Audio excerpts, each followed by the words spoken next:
Hi fam! This is your Mimi Shane and welcome to my channel!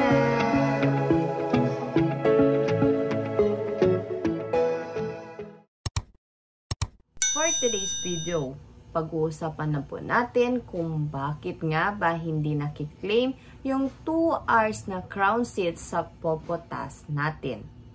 Ito po yung explanation, ito yung dahilan kung bakit. But before that, please watch my previous videos po and hit the notification bell para naman po ma-notify po kayo kung meron po akong mga bagong videos na i-upload. Thank you and please subscribe to my channel! Ang tanong nga po ng karamihan, bakit nga ba hindi natin nakiklaim yung another 800 points doon sa pagka-crown seat natin kay Popo Live Up? Diba sayang din po yun, malaking bagay na rin po yun. Kung makuha pa natin yung dalawa, meron po tayong 1,600 points. Malaking tulong na po yun para maipon natin ang 100,000 points para makapag-withdraw ng $10 dito kay Popo. Ito nga po yung explanation dyan kung bakit di natin nakiklaim. Para po kasi maklaim nyo po itong another 800 points dito sa pagka-count seat for 2 hours, meron po kasing rules dito. Yes po, may rules po ito. I-explain ko po ito sa inyo. Kung mapapansin nyo po, kung makikita nyo po dito sa screen, ay meron po tayong new task system. Dito po kasi sa table na ito, from letter L to S po, ay bawat letter may category po.